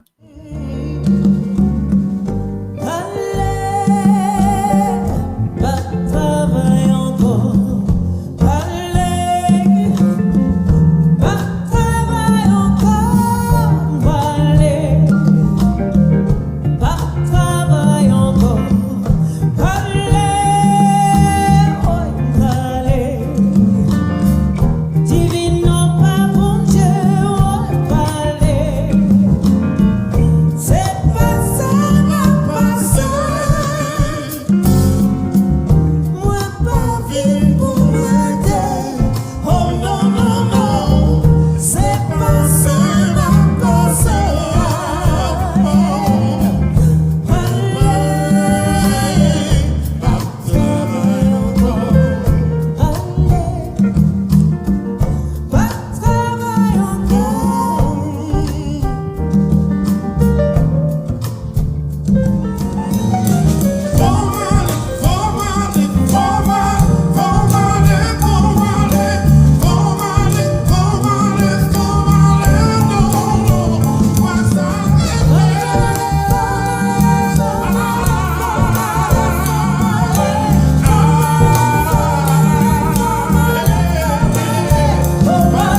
Another winner. Really beautiful. Really, really beautiful. Thank you. That was What's James Germain, huh? that was James James. Germain with an amazing voice, an amazing spirit and soul.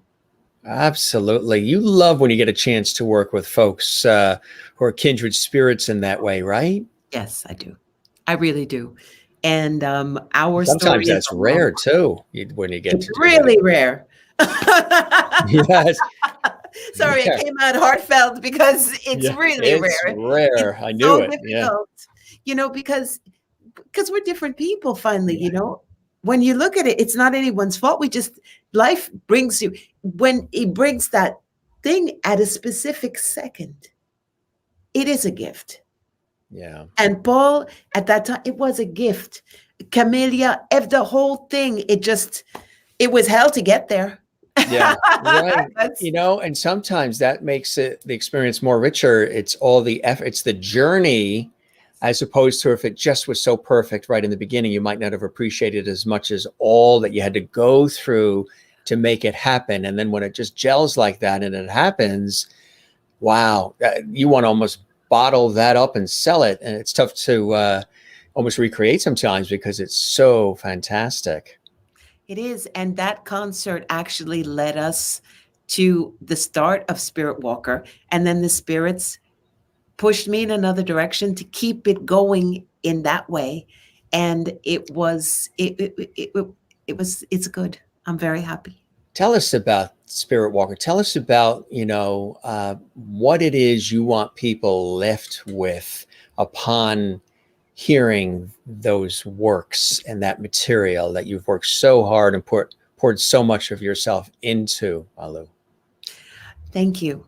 I think that we were several of us. James participated in Spirit Walker for sure. Paul Beaubois participated, but equally important were the two producers, which I met, Chico Boyer and Chef Loncher.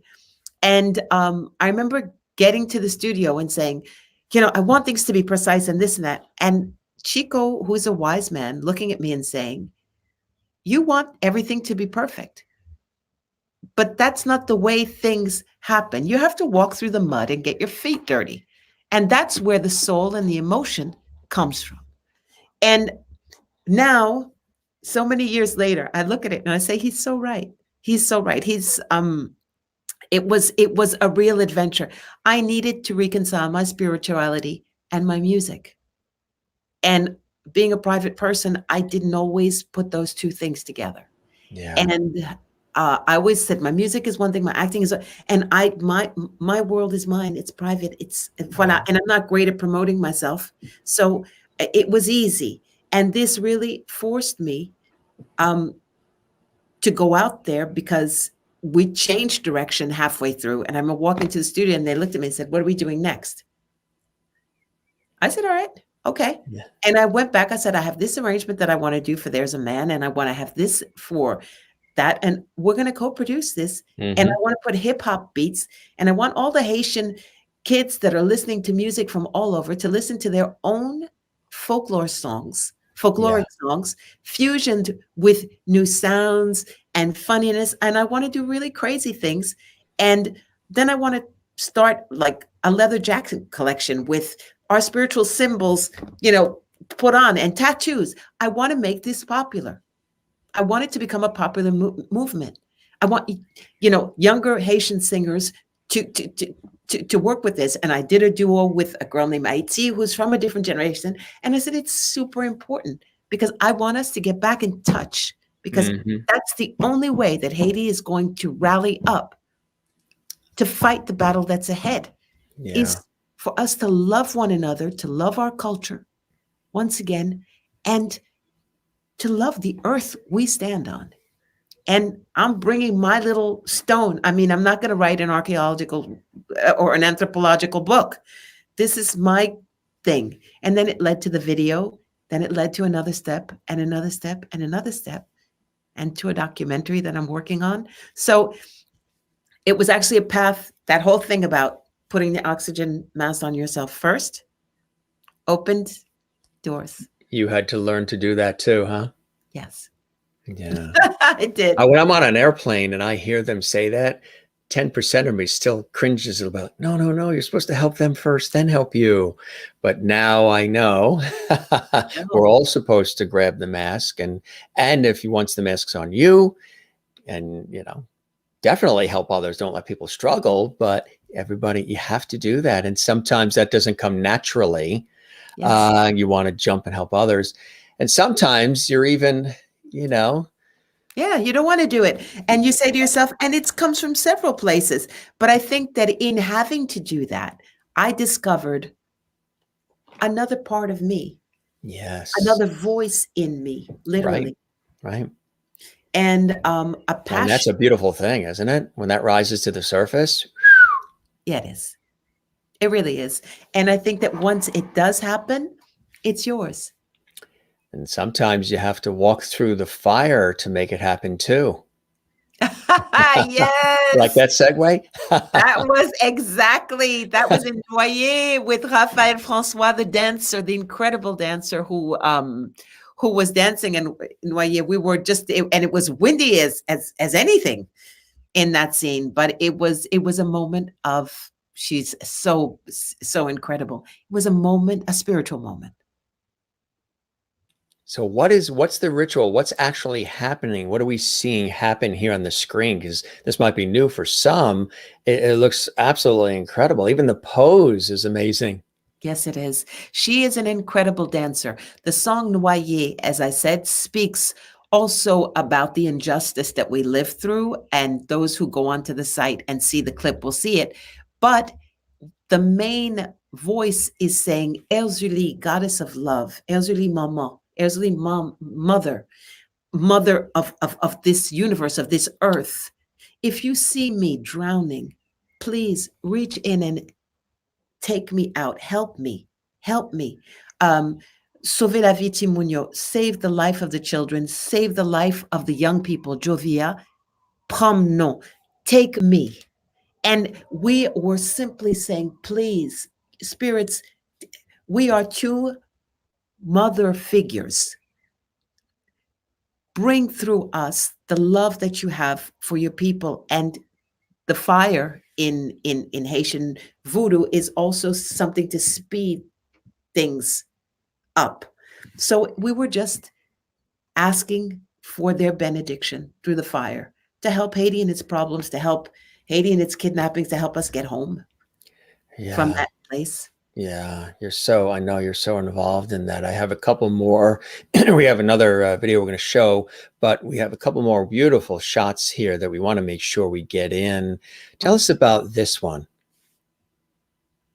That's the same James Germain who I'm on stage with. Yeah. And we were shooting Rassemblement, which was the first single from Spirit Walker.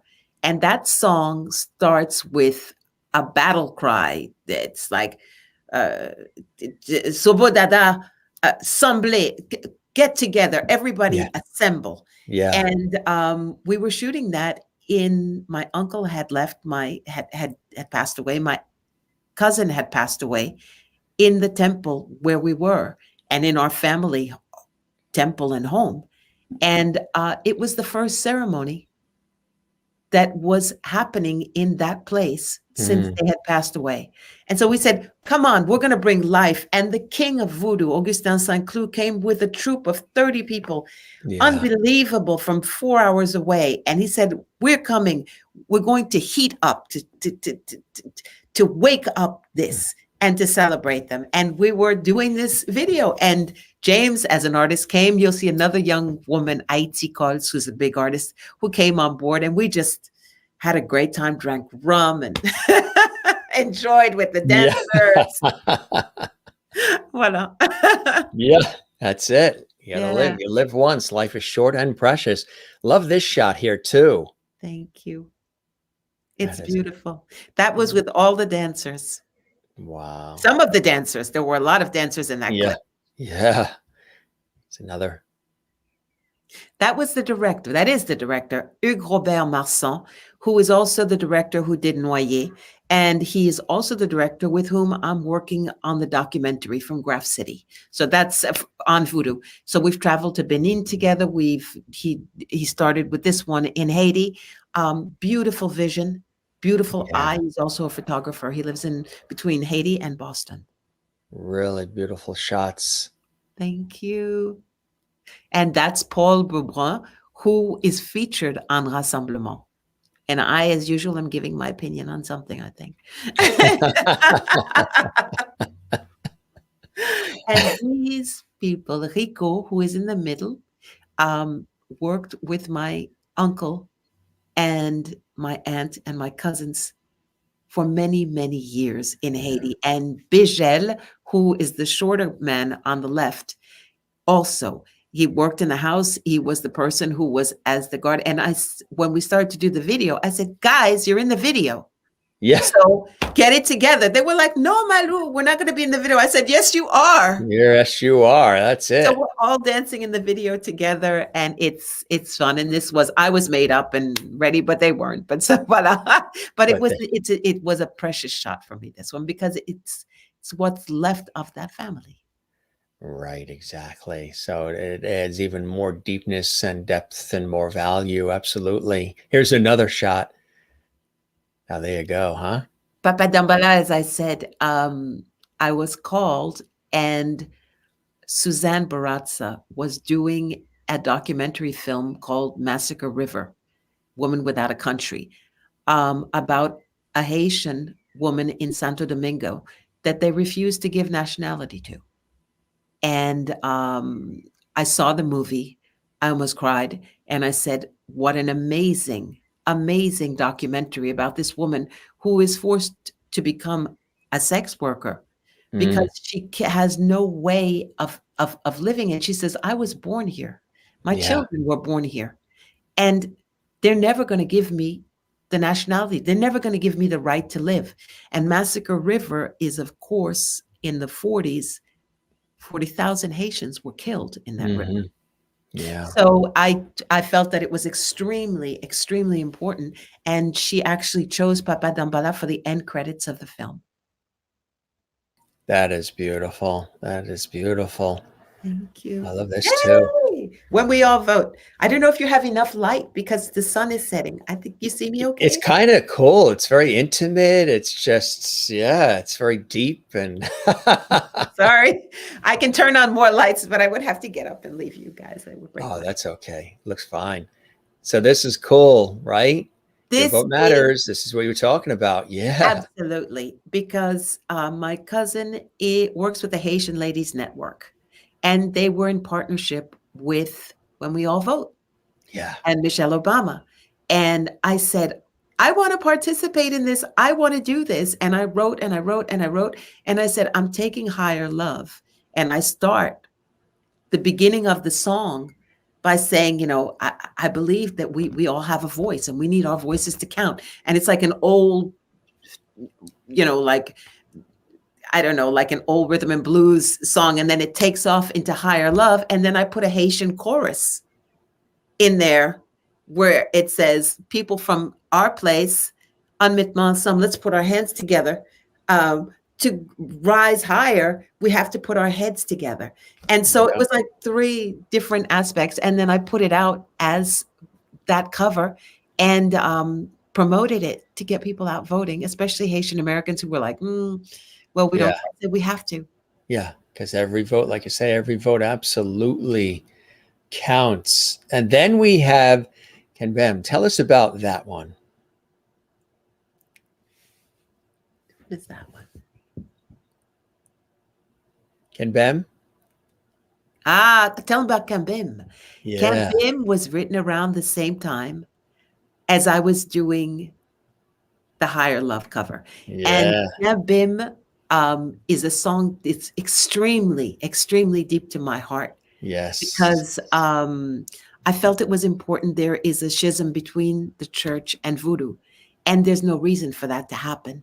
And I wanted people to see and to demystify this thing and people to realize that most Haitians were Christian and voodoo. They practice both. Our culture is voodoo.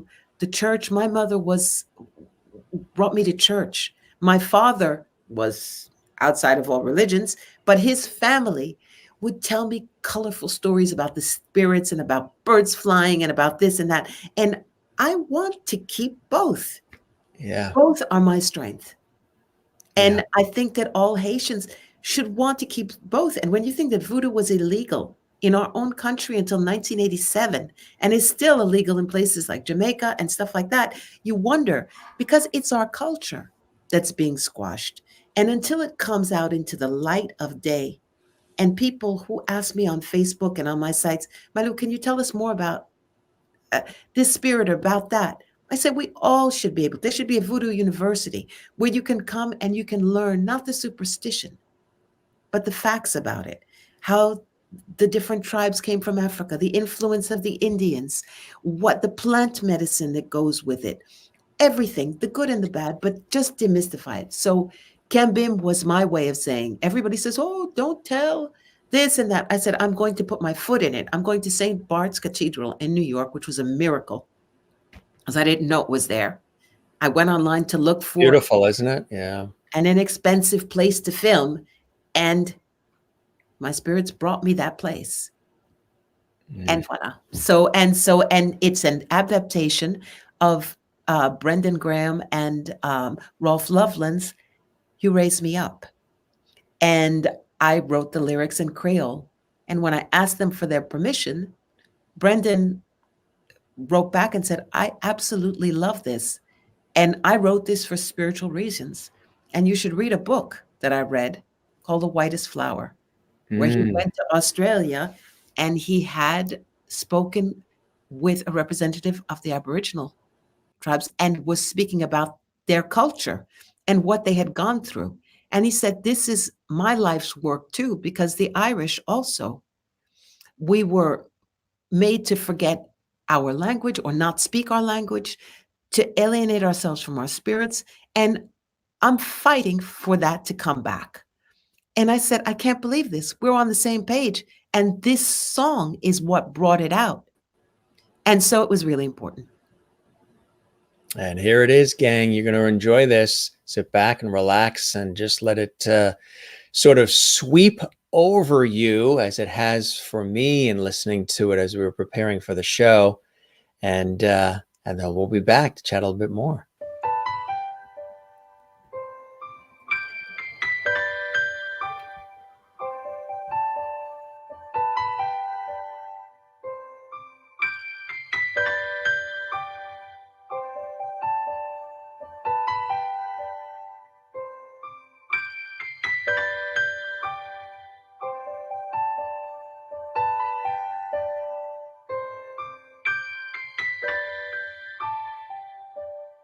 Le que moi l'eau m'a fait chercher, pas ouais soleil m'a cherché tout côté, dans des voix yeux ouais sans jour, et moi connais que ça passait. C'est où que le verre, le pas qu'à joindre force moi. C'est où que verre, le quoi que m'a tombé. Moi qu'à force, le moi chita sous épaule. Où que même fait plus que ça n'est. Penser ça devine avant nous. Jean yo allé, mais nous pas jamais qu'oublier. Yon sourire comme voyait soit dans rêve moi. Tim que yo là, m'connais que y avait. Sans your gap, the cash when you hear your gap, la nuit tombe. Yo bon force et n'a déplacé montagne yo. On sait yo kembe fait plus que samedi. Don't you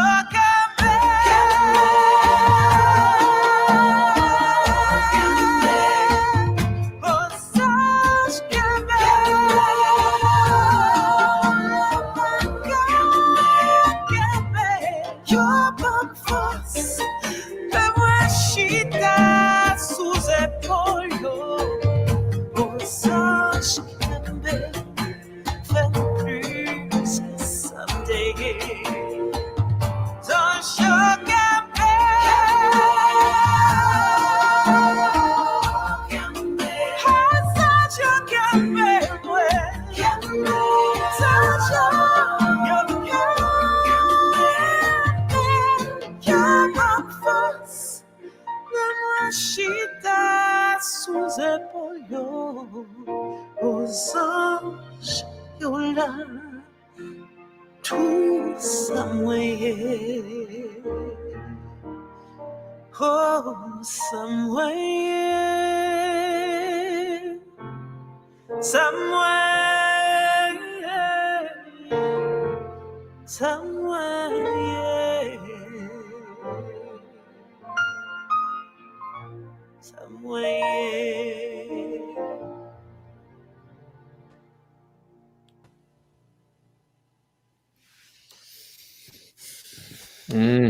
That is beautiful. That is Thank you. really, I imagine you're moved by that when you see it, even though that's you doing it. It probably moves you every single time, doesn't it? And touches you. It does, because it's not perfect.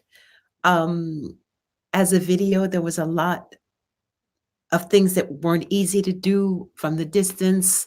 But it does, because I wanted it to come out. I wanted it to be done that way. I wanted it to say it to the Haitian people. And on that song, hold on, just keep holding on, don't give up. When it was happening, we didn't know what was going to happen with COVID. I mean, it was hitting every place, and we said, my God, if this thing gets to Haiti, we have no resources. There are places where there's no water. How are we going to fight this? And that was in my soul. So voila. Right, exactly.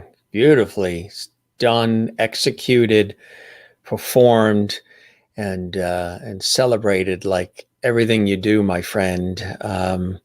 Thank you. This has been really something special, and hopefully our show and what we've done here has met whatever expectations you had, and you enjoyed the time with me, MALOU, because this really was absolutely wonderful. I loved meeting you, Jim. You know, it's so funny because the spirits work in odd ways. They don't like it when things are too easy.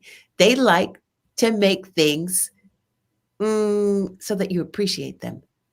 And I have we were talking about earlier, right?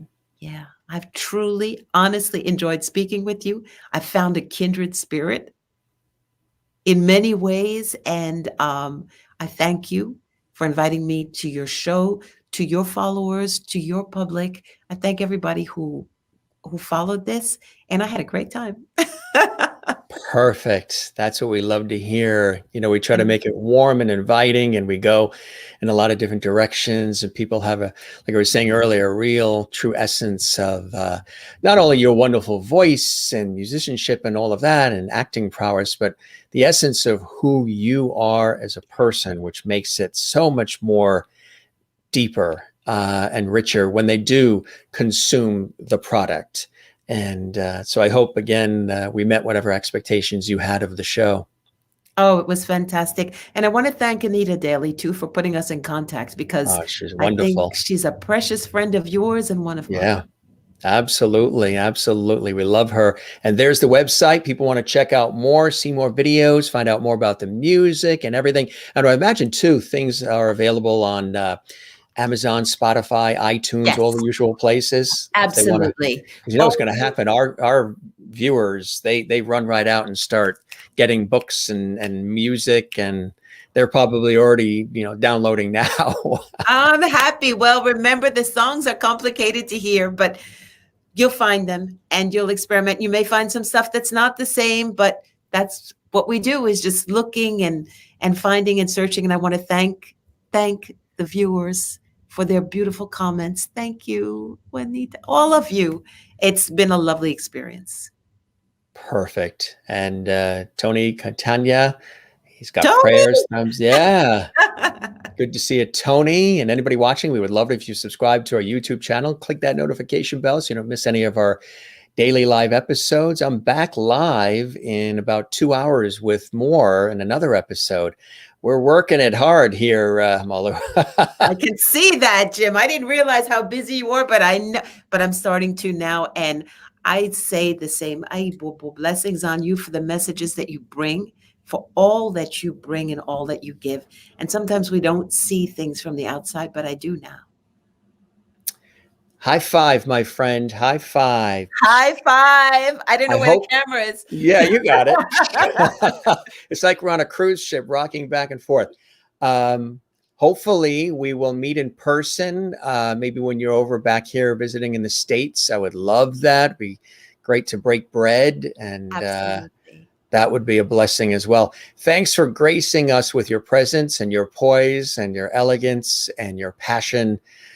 You're fit right into the lovely world here on the Jim Masters Show Live, my friend, and hope to have you back. We'll keep that porch light on for you. Good luck with everything. Keep me posted on your projects and things you're doing. And let's continue rooting for one another. That's what life's all about. Absolutely. Yes. Right. Thank you. Now, like I say to all the guests, because, we planned for an hour, but it was rolling so beautifully. We did 2 hours and 5 minutes. It's insane. It never feels like that, right? It doesn't. It really doesn't. It's fantastic, and it was enjoyable. And it's funny because my husband actually said, "You're going to have so much fun. I feel this really well." He had that energy, huh? That intuition. See? Immediately. But like down from his newspaper, you're going to have so much fun, and I feel this really well. Perfect. Smart man. Yes, he is. Smart man. He is. He is. Don't tell him I said. He's watching in the other room, right? Yeah, I think that's why he walked in, to try and find the link. Well, he married you, so he's definitely a smart man. Christine in North Carolina. Oh, you're welcome. Thank you for being so open with your life, showing us who you are, your passions, your beautiful spirit and soul.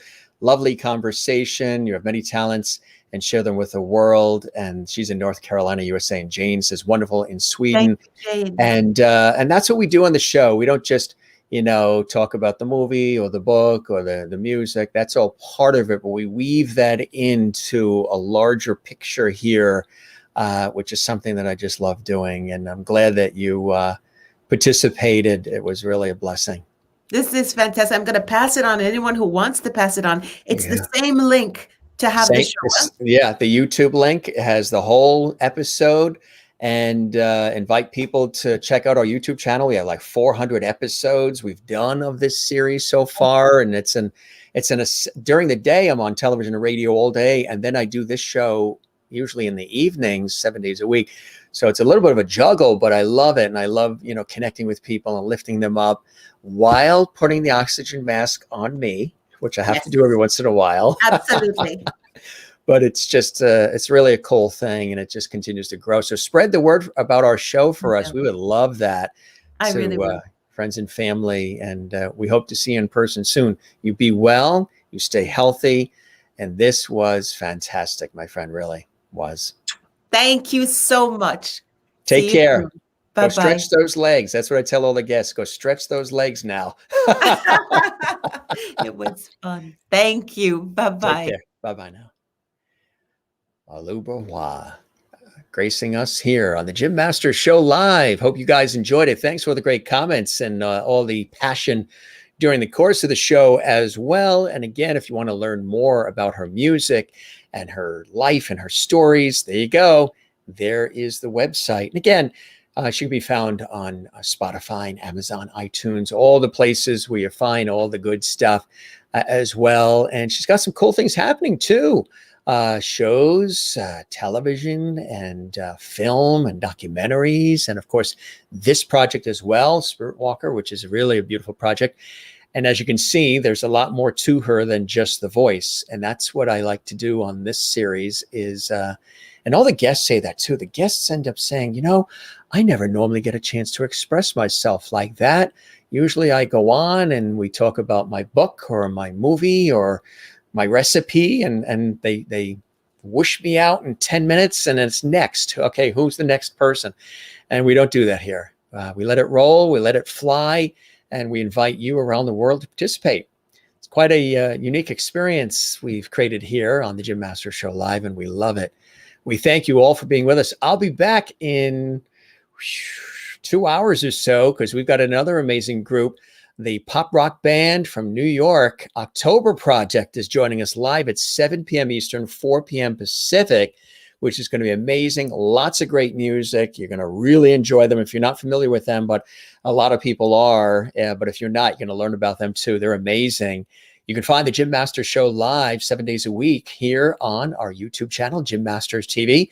Don't forget to click the notification bell and, of course, spread the word about our series. If you missed anything, all the episodes are available 24/7, 365 on our YouTube channel, Jim Masters TV. That's where we house all these episodes, plus my Masters Mantras video series. Those are short little videos where I do some verbal and visual inspiration. You can check that out as well. As we always say, gang, don't forget to smile. Really important. That's the best contagion out there, is smiling. Don't forget to share the lovity. We talk about that all the time.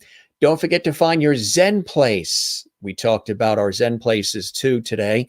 The ocean for me, that's the Atlantic Ocean there, here in the northeastern United States.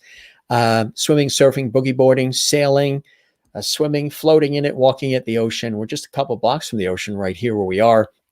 And I grew up near the ocean. So that's the Zen place. Ultimate Zen place, time with loving family and friends. That's first. Then music, cycling, tennis, writing, and of course, the ocean. And my work in television and radio and film and stage throughout the years. For me, when you do what you love what you do, it really matters and people are inspired by it. So that work for me is another Zen place. As you can tell from MALOU, the work that she does is very Zen for her as well. And people really attach to it and they really are inspired by it. Juanita says, this was awesome. Thanks, Jim. What a wonderful person. Absolutely. Good night, everyone. And see you later. Yeah, we're back in just 2 hours. Just time to change and grab a bite to eat. Wait, it's the weekend. I'm supposed to be off, aren't I? Did I sign up for this? And Mary Bishop says, see you in a few hours. You'll be back for round 2. Thanks, gang. We love you all. Thanks for watching this episode of the Jim Masters Show Live. I am your host, Jim Masters. Thanking you for your time this time. Till next time, we will be back 7 p.m. Eastern, 4 p.m. Pacific. And then we've got guests all week long. Guests tomorrow. Tony-winning producer Adam Weinstock is with us tomorrow live, and so much more. You guys are really a blessing. And Amy says, love the shirt, Jim. It's kind of cool, isn't it? Yeah, it's got some really nice designs on it. Brand new, actually. This is the first time we're debuting it. I think it came from Macy's. This is the first time we're debuting it on the show. I have a wardrobe closet that's a walk-in closet that's filled with clothes because of my years on television and always having to wear all kinds of different looks. And, you know, my hair changes styles, my clothing. It's just depending on the project and the vibe and the scenario that we're at. So thank you. I appreciate that. Glad you enjoyed that, Amy. And Jim, thanks for the deep, meaningful conversation today. Although it was talented and lovely in all ways. Tune in this evening. See you all later. You're going to love October Project. They are very popular. We got a lot of music from them coming up as well. Love all of you. And we will see you 7 p.m. We'll be back. If we don't see you then, you can see it in the archives at YouTube, Jim Masters TV. And we just love when you're here. Be good to each other. One other thing we like to say at the end, don't forget to relax. Love one another. Very important to do that. Love one another and love yourself. We actually talked a little bit about that on the show with Malou. Love yourself and know that everybody's welcome to our show, to the party, regardless of your zip code, your income, your height, your weight, your political beliefs, religious beliefs, how much money you have in your wallet. None of that matters. You're all welcome to join us here and be inspired, entertained, enlightened, and more on the Jim Masters Show Live. And don't forget to relax. Sometimes your host here has to remind himself to read this wonderful item we got when we were on a family vacation in Newport, Rhode Island, and it works so perfectly for our show. So don't forget to relax and to breathe and savor those moments in life, because they are fleeting. As we've learned throughout this year, life is fleeting. Life is fleeting. So, let's come together here. Yes, great looking blue shirt. Thank you very much, Christine. And oh, yeah, that's terrific. Jane in Sweden says, Malou, you are now a Lovity family member. Oh, yeah, she's one of our Lovities. Absolutely. You know it. You know it. And thanks for a great show. See you later. Thank you, Jane, being with us there live in Sweden. All right, gang, we shall see you soon. You're the best. We love you very much. And thanks for joining us. We hope you enjoyed this show. And if you want to see any of the others, they're all there on our YouTube channel. Take care. Be well. We'll see you at 7 Eastern, 4 p.m. Pacific. Bye-bye.